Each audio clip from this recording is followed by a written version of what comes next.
चलिए आज की क्लास स्टार्ट करते हैं।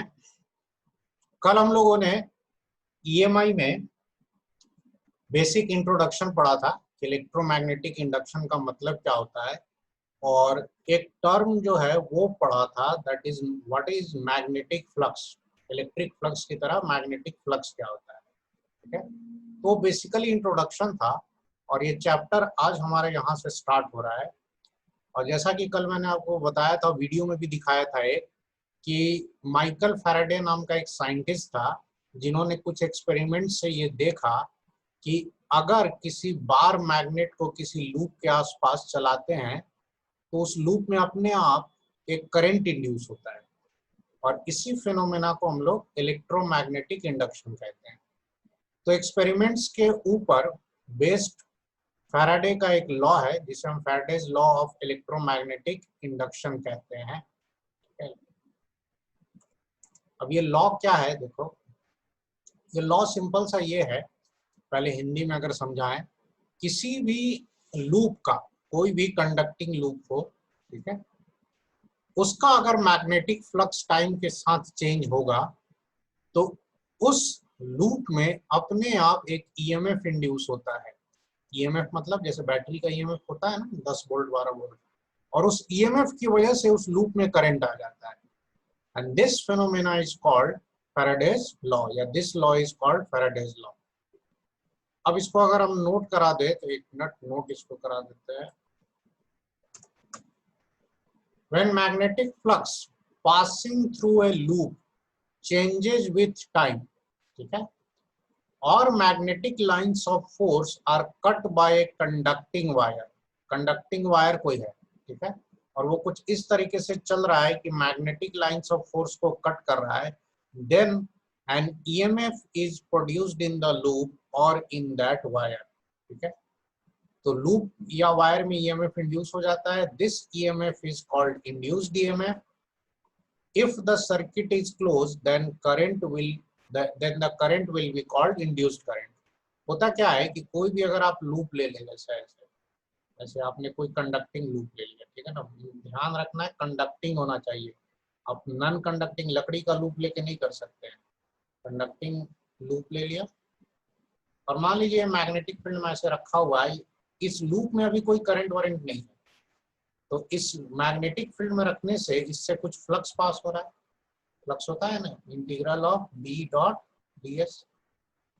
अब किसी भी कारण से अगर ये फ्लक्स चेंज होगा, चाहे बी के चेंज होने से, चाहे इसका लूप का जो एरिया है उसके चेंज होने से, if this flux will change then an EMF will be induced. और ये जो ईएमएफ इंड्यूस होगा उसको हम लोग कहते हैं इंड्यूस्ड ईएमएफ। इंड्यूस्ड का मतलब स्वतः उत्पन्न होना, अपने आप उत्पन्न होना। अब ये देखा गया है कि ये जो ईएमएफ इंड्यूस होता है, ठीक है, according to Faraday, that is equal to rate of change of magnetic flux, ठीक है। तो जो ईएमएफ इंड्यूस होता है, जिसे आप EIND लिख सकते हैं, that is equal to minus d∅/dt होता है। माइनस d∅/dt में फाई तो फ्लक्स है, d∅/dt क्या बता रहा है, rate of change of flux, ठीक है। और माइनस साइन का क्या मीनिंग है ये आपको क्लियर करते हैं। तो पहले देखो, अगर सिर्फ फ्लक्स पास हो रहा है और अगर फ्लक्स कांस्टेंट है तब ईएमएफ इंड्यूस नहीं होगा। अगर लूप का फ्लक्स मान लीजिए कांस्टेंट है, फ्लक्स पास तो हो रहा है लेकिन कांस्टेंट है, टाइम के साथ चेंज नहीं हो रहा है, तब इसमें ईएमएफ इंड्यूस नहीं होता है, जीरो होगा। तो रास्ते में अगर इस सर्किट में कहीं कोई बल्ब लगा दोगे तो वो ऑन नहीं होगा। लेकिन अगर किसी भी कारण से फ्लक्स चेंज होगा तो अपने आप इसमें एक करंट आ जाएगा, ठीक है। अब ईएमएफ इंड्यूस होने की वजह से सर्किट में अगर कोई करंट आ गया, then that current is called induced current, है ना। कोई भी लूप है, वायर का बना हुआ है, स्टील हो, एल्युमिनियम हो, कॉपर हो, इसका कुछ ना कुछ तो रेजिस्टेंस होगा ना। तो जो करंट इंड्यूस होता है, जिसे हम लोग इंड्यूस्ड करंट कहते हैं, IND, ये होता है जो भी ईएमएफ इंड्यूस हुआ है लूप में divided by R, EMF by R, where what is R? R is basically the resistance of loop.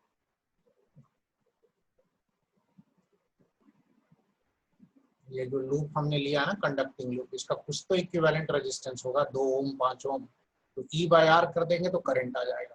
ठीक है, अब ये करंट भी आपको तभी तक दिखेगा जब तक इस लूप का मैग्नेटिक फ्लक्स चेंज हो रहा हो।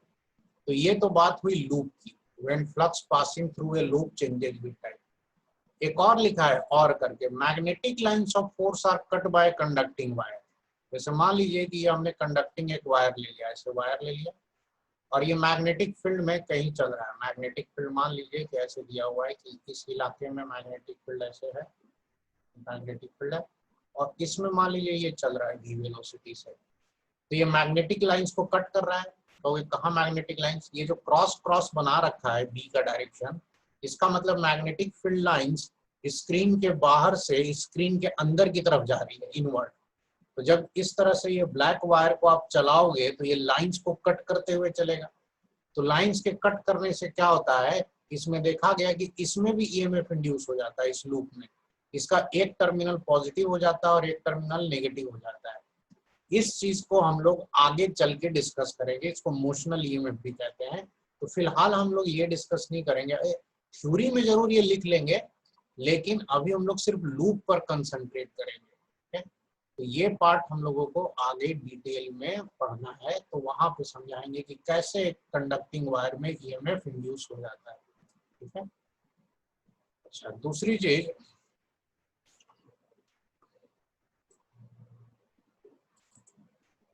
इसका जो फैराडेज लॉ का कंप्लीट स्टेटमेंट है वो लिख देते हैं।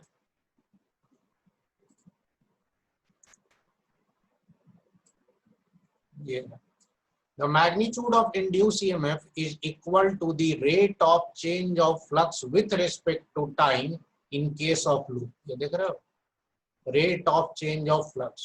ठीक है, and in case of a wire, wire वाला केस हम लोग आगे पढ़ेंगे, तो इसे हम अभी हटा देते हैं। ठीक है, तो अगर आपको बोर्ड एग्जाम में लिखने को आए 1 नंबर का 2 नंबर का Faraday's law of electromagnetic induction, तो ये कंप्लीट लाइन आपको लिखना है पहले तो। ठीक है, और फिर लास्ट में ये लाइन भी लिखना है, the magnitude of induced EMF is equal to rate of change of flux with respect to time. अब ये लिख देना E induce minus D phi by D T. ठीक है, अब ये नेगेटिव साइन के पीछे आते हैं कि ई तो D phi by D T समझ में आ रहा है, ये नेगेटिव साइन क्या बता रहा है।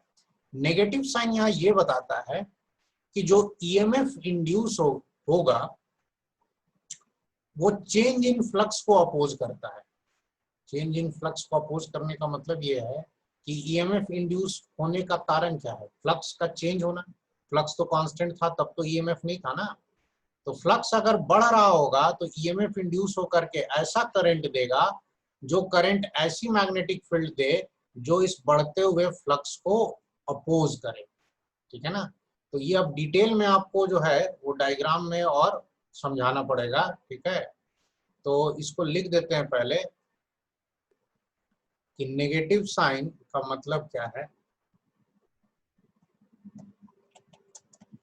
Negative sign represents that the induced EMF और current opposes change in flux।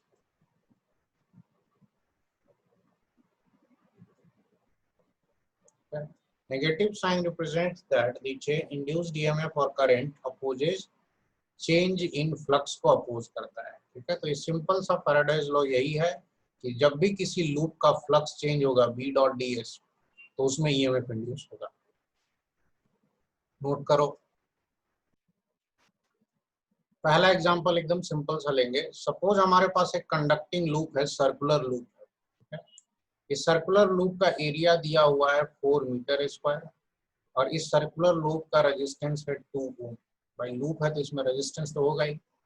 Now this loop is placed in a magnetic field, magnetic field में रखा हुआ है, और ये जो मैग्नेटिक फील्ड है ये कांस्टेंट है। सपोज ये जो मैग्नेटिक फील्ड दिया हुआ है B कांस्टेंट है, तो तो अगर B कांस्टेंट है तो इसका जो फ्लक्स है वो भी कांस्टेंट होगा, और जो फ्लक्स कांस्टेंट होगा तो इसमें कोई ईएमएफ इंड्यूस नहीं होगा। तो ये कोई सवाल नहीं हुआ, फ्लक्स अगर कांस्टेंट ही हो गया तो फिर काहे का ईएमएफ इंड्यूस।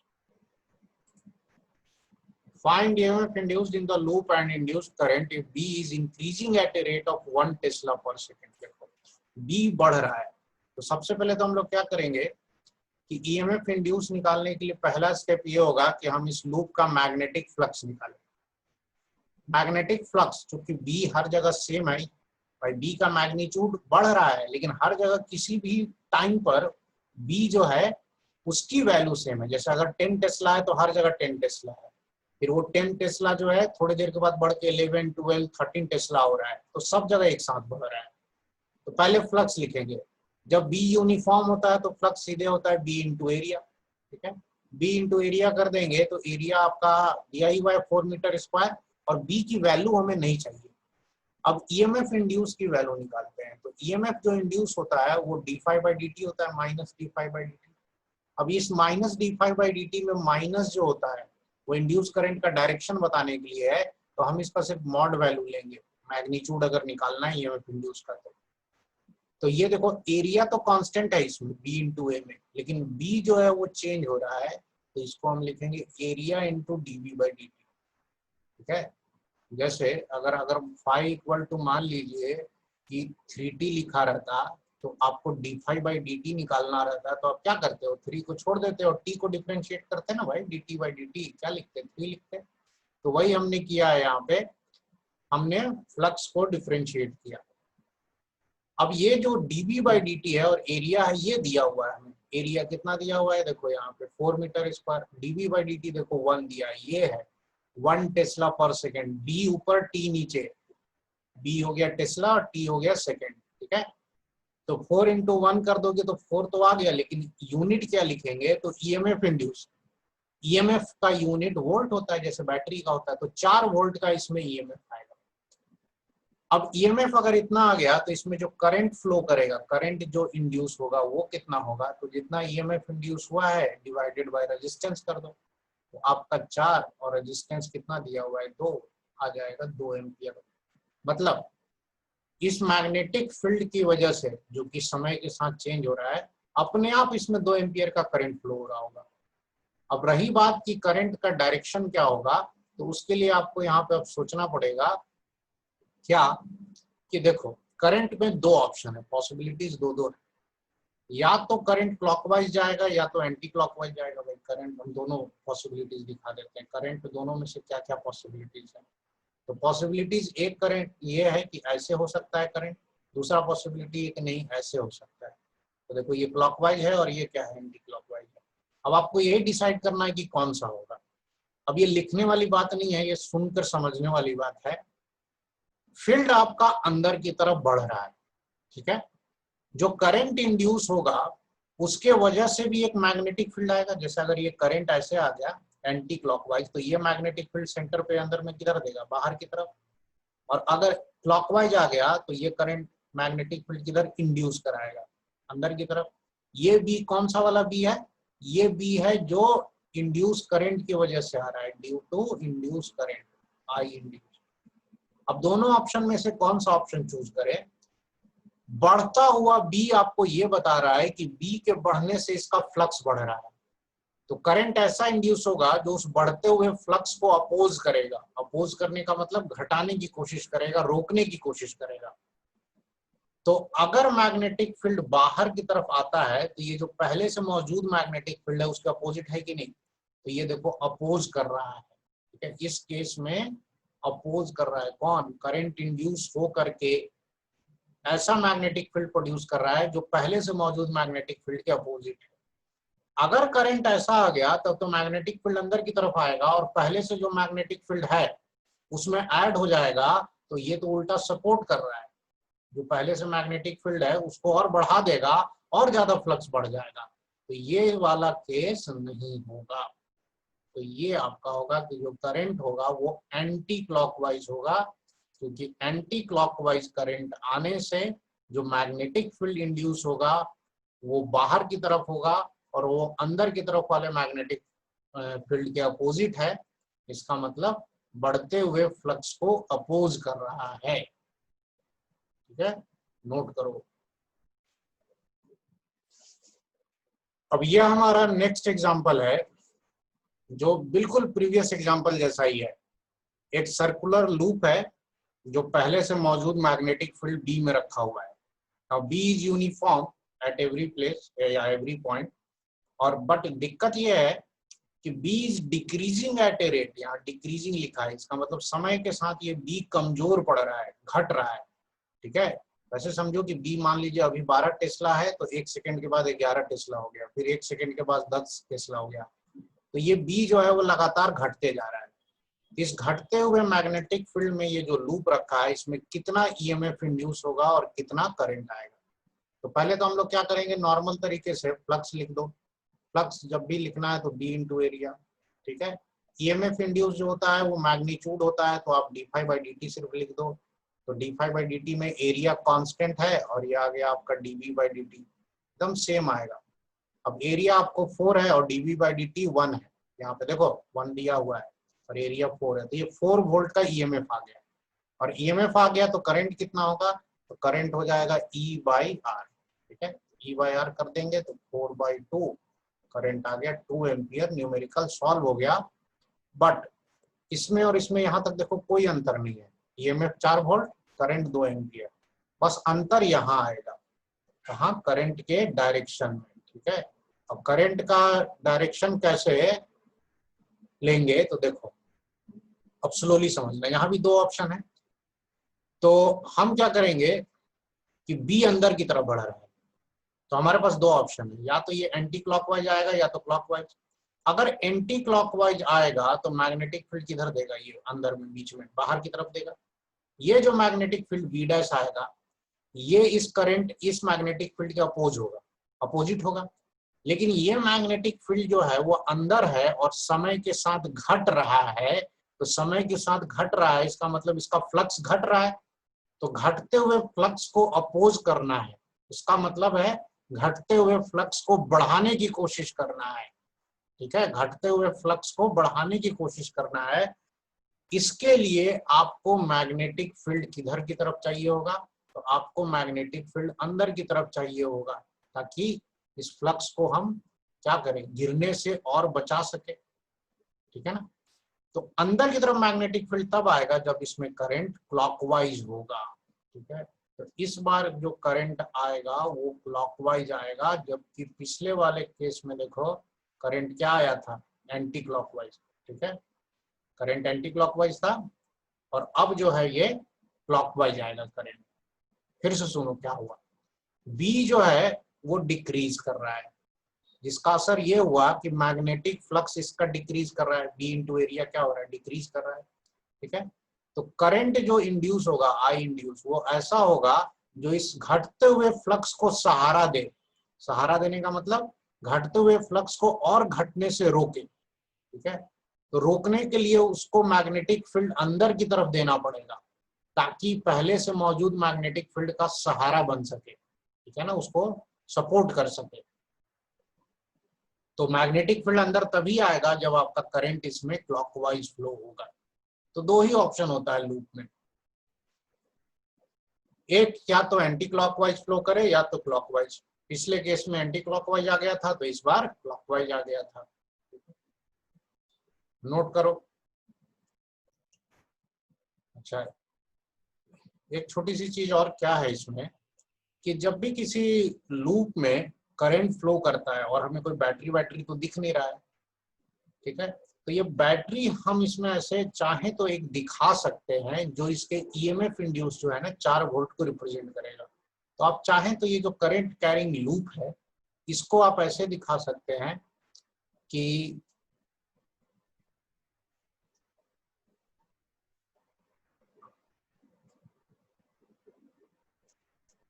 इसमें जो है एक ऐसे 4 वोल्ट का बैटरी लगा हुआ है ऐसे।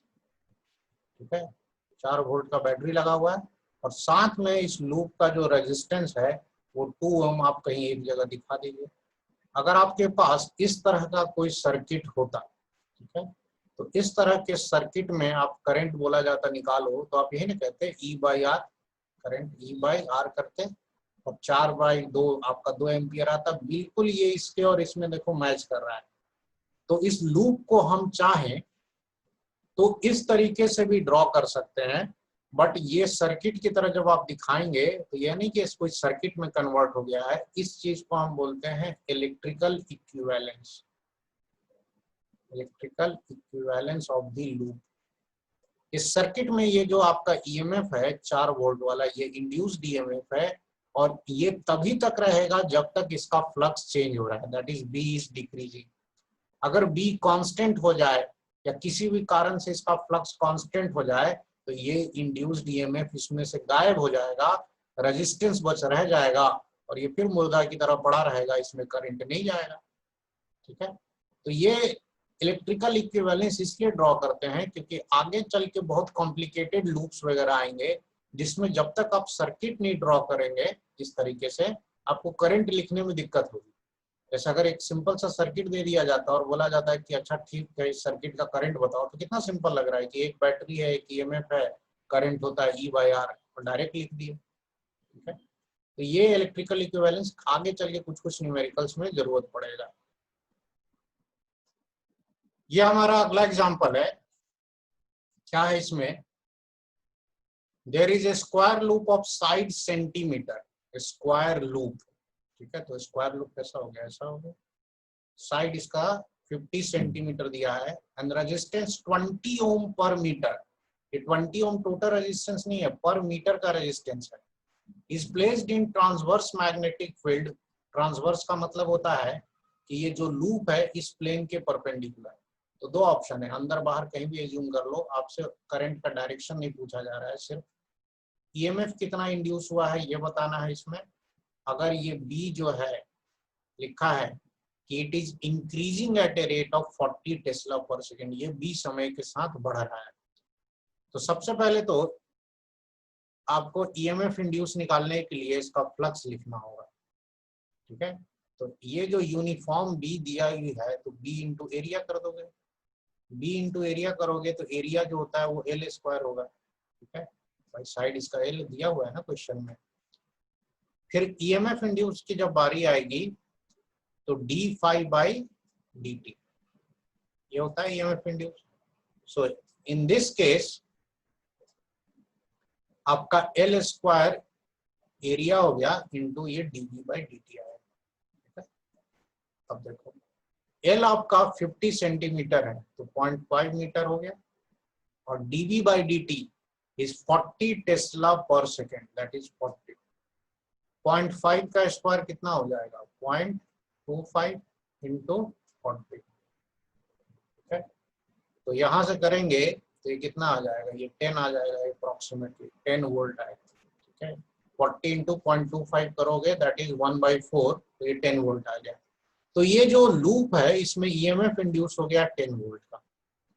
अब अगर करंट निकालना है तो इस लूप का रेजिस्टेंस चाहिए, तो लूप का जो रेजिस्टेंस होगा वो 20 ओम पर मीटर दिया हुआ है, तो 20 इंटू इसका पेरीमीटर लेंगे 4L, टोटल लेंथ कितना है 4L है ना इसका, और ये 20 ओम पर मीटर है, तो ये 20 इंटू 480 हो गया, और लेंथ आपका अगेन 0.5 मीटर है, तो ये कितना हो जाएगा 40 ओम हो गया। ठीक है, 40 ओम अगर ये आ गया आपका तो करंट कितना होगा, simply E by R, EMF by resistance, तो ये हो गया 10/40, 1/4 एम्पियर। ठीक है, तो ये करंट हो गया। अब आते हैं कि डायरेक्शन क्या होगा करंट का, क्लॉकवाइज होगा एंटी क्लॉकवाइज होगा। तो ये केस देखो हमारे पहले एग्जांपल जैसा ही, बी इनवर्ड है और यहाँ पर इंक्रीजिंग है कि डिक्रीजिंग है वो बस देख लो, यहाँ पे क्या लिखा है इंक्रीजिंग है। तो बी अगर अंदर की तरफ बढ़ रहा है तो हमें ऐसा करंट चाहिए जो बाहर की तरफ बी दे। तो बाहर की तरफ बी तभी आएगा लूप में जब इसमें एंटी क्लॉकवाइज करंट आए, एंटी क्लॉकवाइज, समझे, एंटी क्लॉकवाइज करंट आएगा तो ये जो बी अपना जो मैग्नेटिक फील्ड प्रोड्यूस करेगा अंदर में वो बाहर की तरफ होगा और इसको अपोज करेगा, अंदर वाले बढ़ते हुए बी को अपोज करेगा। नोट करो, अब देखिए ईएमएफ इंड्यूस में कभी कभी किसी न्यूमेरिकल में एवरेज इंड्यूस्ड ईएमएफ पूछता है, average induced EMF. Now average induced EMF का मतलब क्या है? तो देखिए ई जो हम लिख रहे थे minus D phi by D T था, that is also called instantaneous value. और अगर एवरेज वैल्यू चाहिए आपको ई एवरेज, तो आपको उसी फॉर्मूले को लिखना पड़ेगा minus delta phi upon delta T, simple सा। अब ये जो डेल्टा फाई है ये आपका क्या है? Change in flux. इसको आप चाहें तो ऐसे माइनस हटा दीजिए, ये हो गया final flux minus initial flux divided by delta T को क्या लिखते थे? T2 minus T1।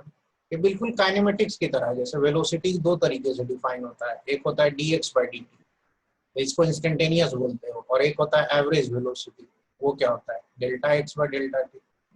और डेल्टा एक्स को आप लिखते हैं ना ऐसे x2 minus x1 final position minus initial position by T2 minus T1।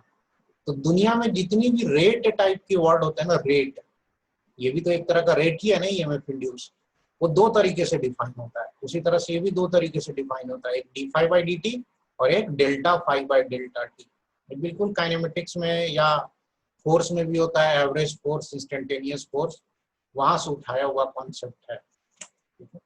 अब इस पे मेडिकल एग्जाम में सिंपल सिंपल बड़ा सवाल आता है, जैसे अगर एक एग्जांपल लेते हैं इसमें, देखो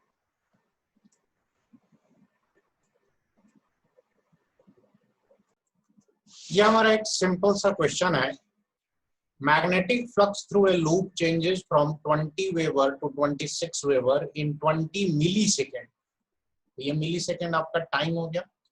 and find average EMF induced in the loop. ऊपर में फॉर्मूला है, जब भी एवरेज ईएमएफ इंड्यूस बोला जाए आप बिना माइनस के भी बता सकते हैं, क्योंकि इसमें सिर्फ आपको मैग्नीट्यूड बताना होता है। माइनस साइन तो फैराडेज लॉ में इसलिए था क्योंकि वो करंट का डायरेक्शन बताता था, ठीक है। तो आप चाहें तो माइनस हटा के भी बता सकते हैं, चाहे तो माइनस के साथ भी बताओ। तो ये अगर आप लिखेंगे तो आप delta five by delta T कर सकते हैं ऐसे मॉड लगा के। अब देखो ये 26 और 20 वेबर है, तो इसका मतलब फाइनल फ्लक्स 26, इनिशियल 20, तो 6 वेबर का चेंज हुआ। और टाइम कितना लिया? 20 मिली सेकेंड। तो मिली सेकेंड को हम 10 का पावर -3 लिख देंगे, ठीक है। तो ये आपका हो जाएगा, ये 10 हुआ तो ऊपर चला जाएगा तो 300 वोल्ट आ जाएगा। ये ऊपर जाएगा नहीं, 10 का पावर -2 होगा, ऊपर जाके 300 वोल्ट होगा। तो इस तरह के सवाल मेडिकल एंट्रेंस वगैरह में बहुत आते हैं। अच्छा, कभी कभी इसमें क्या होगा कि नंबर ऑफ टर्न्स दे देता है, 20 से 26 वेबर हुआ और कह देगा कि if the loop has, loop में कुछ दे दिया turns, if the loop has suppose 50 turns, तब क्या होगा?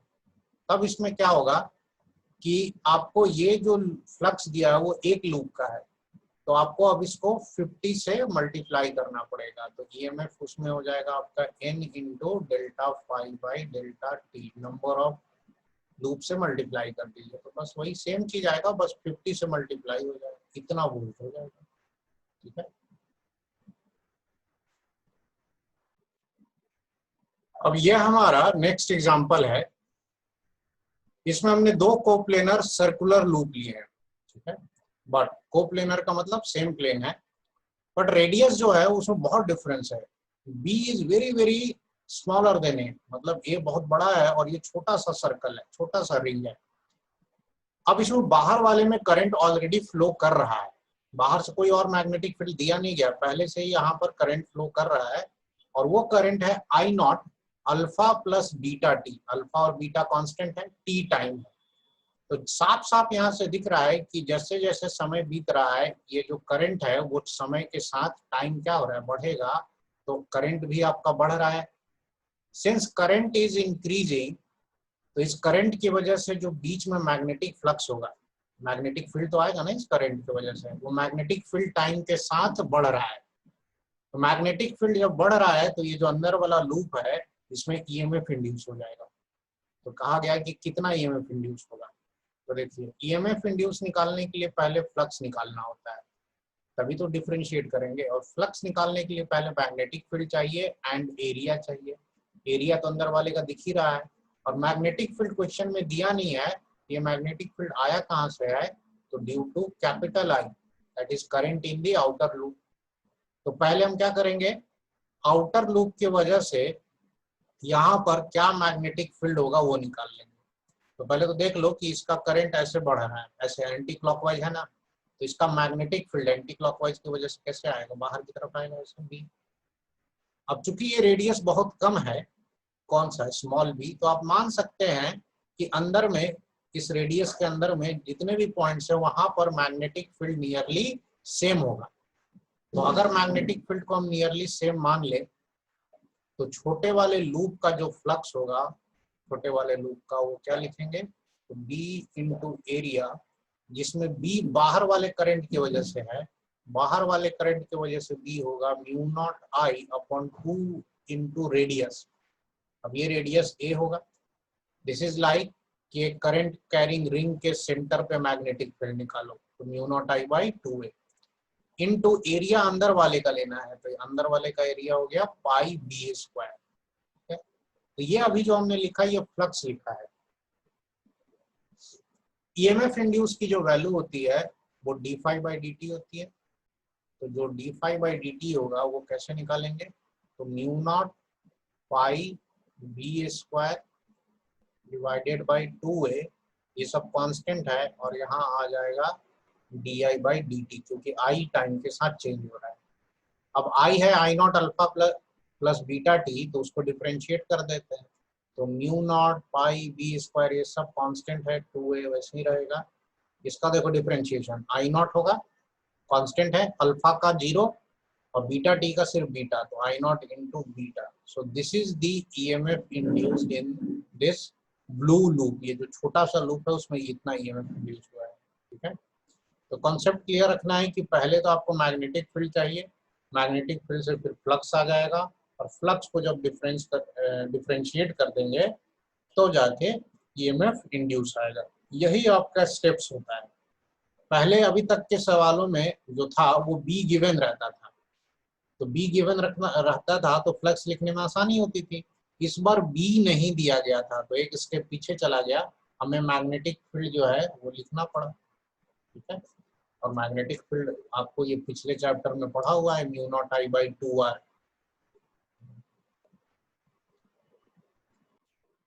चलो देखो, ये हमारा जो नेक्स्ट एग्जांपल है, इसमें हमने एक लॉन्ग करंट कैरिंग वायर लिया है। ठीक है, ये लॉन्ग का मतलब इनफाइनाइट हो गया। अब इस करंट कैरिंग वायर का करंट अल्फा टी दिया है, जो कि वेरिएबल है, टाइम के साथ साथ करंट बढ़ रहा है, और इसके बगल में ए डिस्टेंस पे ये एक स्क्वायर लूप है, square loop of side L. अब ये जो लूप है इससे फ्लक्स पास हो रहा है due to magnetic field produced by this current. Current की वजह से मैग्नेटिक फील्ड आएगा ना। अब चूंकि करंट वेरिएबल है तो बी वेरिएबल है, बी वेरिएबल है तो इसका फ्लक्स वेरिएबल होगा, और अगर फ्लक्स वेरिएबल होगा तो इसमें ईएमएफ इंड्यूस होगा। तो क्वेश्चन यही पूछ रहा है इसमें कि इस लूप में ईएमएफ इंड्यूस क्या होगा। तो पिछले न्यूमेरिकल से ये न्यूमेरिकल डिफरेंट थोड़ा सा क्यों है, क्योंकि इसमें मैग्नेटिक फील्ड यहाँ से यहाँ तक, हर जगह यहाँ से यहाँ तक जैसे जैसे आगे जा रहे हो चेंज हो रहा है, क्योंकि वायर से आर डिस्टेंस पर फील्ड का फॉर्मूला होता है म्यू नॉट आई बाई 2 पाई। तो पहले तो हमें क्या करना पड़ेगा कि इसका फ्लक्स निकालना पड़ेगा, और बाद में फ्लक्स को डिफरेंशिएट करेंगे। ठीक है, तो फ्लक्स कैसे निकालेंगे, तो इसका हमने एक एग्जांपल लिया भी था पिछले वाले लेक्चर में। तो फ्लक्स निकालने के लिए पहले एलिमेंट लेंगे। ठीक है, तो एलिमेंट हम क्या करेंगे, किस तरह का लेंगे, किस तरह का एलिमेंट चूज करेंगे, x दूरी पर dx थिकनेस। ठीक है, यहाँ पे ये दूरी हो गया आपका x, और ये हल्का सामने dx थिकनेस लिया। मैग्नेटिक फील्ड इनवर्ड है। ठीक है, तो छोटा सा जो ये पार्ट है इसका फ्लक्स लिखेंगे तो ये आ जाएगा b इंटू डी ए। अब b जो है वो mu not I upon 2 pi x होगा वहां पर, और एरिया होगा, ये जो ग्रीन वाला एलिमेंट लिया है वो l इंटू डी एक्स होगा। ऐसा होगा, ये लेंथ l है, l into D X. D phi अगर आपका आ गया तो टोटल पहले फ्लक्स निकालना है। तो किसी भी टाइम पे जब हम लोग फ्लक्स निकालेंगे तो उस समय हम करंट की वैल्यू अभी अल्फा टी नहीं रखेंगे, किसी टी टाइम पे हम निकाल रहे हैं तो करंट को किसी भी पर्टिकुलर टाइम पे तो करंट की वैल्यू कुछ ना कुछ फिक्स वैल्यू होगी। तो आई को कांस्टेंट मानते हुए इंटीग्रेट करेंगे डी फाई में। लिमिट कहाँ से लगाएंगे तो यहाँ ए से शुरू होगा और ये चूंकि दूरी एल है तो ए प्लस एल पर खत्म होगा। ठीक है, तो ये जो इंटीग्रेशन होगा वो हो जाएगा ए से लेकर के ए प्लस एल तक। अब इसको इंटीग्रेट करेंगे तो देखो म्यू नॉट आई 2 पाई ये सब कांस्टेंट है, एल भी कांस्टेंट है। dx बाई एक्स का हो जाएगा ln x और ln x का लिमिट लगा देंगे a से a प्लस एल। तो यहाँ से आपका कुछ वैल्यू आ जाएगा mu not I L upon 2 पाई और ln ये आ जाएगा a plus L divided by 8। ये ln x का इंटीग्रेशन के बाद वैल्यू रखेंगे तो ये असल में आता है ln a प्लस एल, फिर माइनस आता है ln a। ठीक है ना, upper limit minus lower limit. Log A minus log B को मैथ वाले जानते हैं a plus L by A कह सकते हैं। ठीक है, तो वहां से ये आ गया। अब ये हमारा अभी फ्लक्स आया है, ये हमारा तो पिछले वीडियो में भी हमने किया था। अब इसके आगे का कार्रवाई यहाँ होगा कि ईएमएफ इंड्यूस क्या है। तो ईएमएफ इंड्यूस हमारा था D phi by D T. तो D phi by D T करेंगे तो इसमें देखो आई छोड़ के सब कांस्टेंट है, आई ही है जो टाइम के साथ वेरी कर रहा है, ये है ना आई। ठीक है, तो D phi by D T में म्यू नॉट एल 2 पाई ये सब कांस्टेंट है। ln आपका a plus L divided by A भी कांस्टेंट है और यहाँ पर आ जाएगा एक D I by D T. Now this D I by D T यहीं से देख लो, इसको डिफरेंशिएट करोगे तो D I by D T कितना आएगा अल्फा। तो आप यहाँ पर इसको सीधे हटा करके पुट कर सकते हैं अल्फा। ठीक है, तो वो अल्फा यहाँ लगा दो, एक ही बात है। सो this is the amount of EMF induced. इसमें रही बात कि इसमें डायरेक्शन क्या होगा, देखो तो मैग्नेटिक फील्ड अंदर की तरफ है। ठीक है ना, ये अंदर की तरफ है और मैग्नेटिक फील्ड बढ़ रहा है, तो हमें मैग्नेटिक फील्ड चाहिए बाहर की तरफ। बाहर की तरफ मैग्नेटिक फील्ड तभी आएगा जब इसमें करंट जो है वो ऐसे एंटी क्लॉकवाइज जाए। एंटी क्लॉकवाइज जाएगा, कोई भी लूप में अगर ऐसे लूप है किसी भी तरह का शेप का होगा, करंट ऐसे आएगा तो मैग्नेटिक फील्ड बाहर की तरफ आता है। तो बाहर की तरफ आ करके ये इसको अपोज करेगा, किसको, बढ़ते हुए मैग्नेटिक फील्ड को अपोज करेगा।